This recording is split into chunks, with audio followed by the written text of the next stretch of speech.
ఇదిగా పాస్టర్ గారికి నా వందనాలండి. కూడి వచ్చిన మీ అందరికీ కూడా నా వందనాలు. నేను ఈ శుద్ధికోటం ఎందుకు పెట్టించుకున్నానంటే నా బిడ్డ సావంతుల దాకా వెళ్ళి నా దేవుడే నా బిడ్డను కాపాడ్డాడు. కానీ నా పరిస్థితి అయితే బిడ్డలను ఎలా పెంచుకోవాలా, ఎలా చేసుకోవాలా, నా బిడ్డ అయితే లేకలేడు అని డాక్టర్ గారు చెప్తే, తండ్రి నేను ఏమైపోవాలని అనుకుని నేను అక్కడే మొదలుపెట్టుకుని ఏడ్చి, పనికి కూడా వెళ్ళకూడదమ్మా, మరి ఎలా ఏంటి బిడ్డ ఏమో శుభ్రంగా అనారోగ్యానికి కూలిపోయి ఉన్నాడు బిడ్డ అని నేను డాక్టర్ గారు చెప్తుంటే, నేను ఇక్కడ సాయి హాస్పిటల్ మొత్తం ఇవన్నీ తిప్పానండి. నా సాయి శక్తులలో బాధపడ్డాను. వాళ్ళ అత్తగారు మరి సోతాకు వచ్చి తీసుకెళ్ళి కాకినాడ మౌర్య హాస్పిటల్లో చేస్తే ఆవిడకి డబ్బులు అవ్వలేదని నేను అన్నాను. ఆవిడకి కూడా బాగా ఖర్చు పెట్టింది. ఆవిడకి అవి డబ్బులు నాకు అవ్వయి. కానీ డాక్టర్ గారు అయితే చాలా భయంకరంగా చెప్పాడు, తండ్రి నేను ఎలాగ పోని నాకు 3 బిడ్డలు లేకపోతే నేను ఏమైపోవాలి తండ్రి, నేను ఎలా బ్రతకాలో, నేను ఎలా జీవించాలని నేను ఎంతో బాధపడి అక్కడే ఆ గోపి రాశి కాడ అక్కడే మోకరించుకుని నేను అలాగే కన్నీరు ప్రార్థన చేసుకున్నాను. తండ్రి నా బిడ్డని మరి మీ చేతులకు అప్పచెప్పుకుంటున్నానయ్యా, మరి నా బిడ్డను నాకు తిరిగి తండ్రి, ఒకవేళ నేను ఏదన్నా నా బిడ్డ చేస్తే నా బిడ్డని నన్ను కూడా క్షమించండి, లేకపోతే నేను ఏదన్నా పాపం చేస్తే నా బిడ్డకి వేయకండి తండ్రి, ఆ శిక్ష ఏదో నాకే తండ్రి, భార్య బిడ్డలతో ఉన్నాడు ప్రభు అని నేను ఎంతో ఏడ్చి నేను అలా చేసుకున్నాను.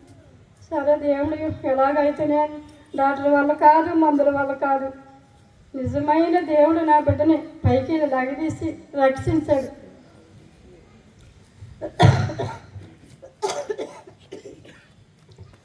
అమ్మా ఏమన్నా 3 రోజులకి చెప్తాము లేకపోతే లేదన్నారు. అయ్యి బాబు నేనేమైపోయినా వైపు అలాగే ఏడ్చి 5 రోజులు అన్నాక అమ్మ నాకు నొప్పి తగ్గిందమ్మ, ఇలా పైకి లెక్కితే పట్టుకోవాలా పిల్లలు. అలాగే చూశారు, వాళ్ళ అత్తగారులు కూడా అలాగే చూశారు. నేను కాదని నేను అన్నా. ఎలాగైతే వచ్చాక ఇంటికి వచ్చాక తీసుకెళ్ళిపోమన్నారు. పర్లేదమ్మా పర్లేదు, వారానికి రావాలి, వారానికి 10,000 ఎక్కడిదైనా దేవుడే నాకు పుట్టించాడు.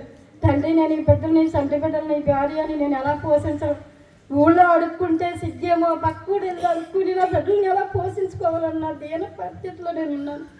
అయినా దేవుడు నన్ను అడుక్కునేవలేదు, నా దేవుడే నన్ను నిలబెట్టాడు. నా సంఘంలో కూడా ప్రార్థన చేశారు, ప్రతి ఒక్క బిడ్డ కూడా ప్రార్థన చేశారు నా బిడ్డ గురించి. చేసిన బిడ్డలకి అందరికీ నా వందనాలు. సంఘంలో బిడ్డ నేను ఎలాగ సాసుకుని చెప్పుకుంటుంటే సంఘంలో బిడ్డ వచ్చి, అమ్మ ఇగో డబ్బులు ఇగో అంటే నాకు వద్దు బాబు అన్నాను. అమ్మ నీ అమ్మ లాంటిదానికి, నీ కొడుకు లాంటిదాన్ని కదా, నాకు అమ్మ లేదమ్మ అన్నాడు. మరి ఆ బాబు వచ్చాడో లేదో నాకు తెలియదు. ఇప్పుడు వద్దు బాబు అంటే తీరా చూస్తే గుప్ప నిండా ఉన్నాయి డబ్బులు. 5,000 రూపాయలు ఇచ్చాడు ఆ బిడ్డ మొఖం. నేను ఎరగను, సంఘంలో చర్చిలో చూసుకుంటేనే తప్ప నేను ఆ బిడ్డతో నేను ఎప్పుడు మాట్లాడలేదు. 5,000 రూపాయలు చేతిలో పెట్టి ఆ 5,000 వచ్చి అయ్యగారండి ఇలాగా బాబు ఇచ్చాడండి అంటే, పర్లేదమ్మా మేము అందరం చెప్పామమ్మా అని ఫాస్ట్ గారు చెప్పారు.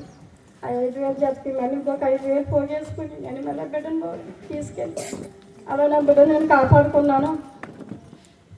చాలామంది కూడా నాకు సాయం చేశారు, చేయలేదని నేను అన్నాను. నా మేనల్లుడు కూడా నేను గాసం పెట్టాడు. అందరికీ నేను రుణపడి ఉన్నాను. నా బిడ్డ గురించి ప్రార్థన చేసిన ప్రతి ఒక్క కుటుంబాన్ని ఆశీర్వదించాలి దేవుడు. ప్రతి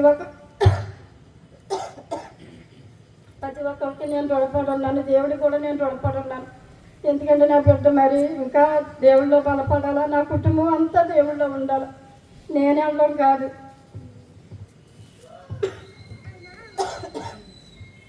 బలపరిచి సాయం చేస్తాడు, నా బిడ్డ లేవనెత్తాడు, నిలబెట్టాడు.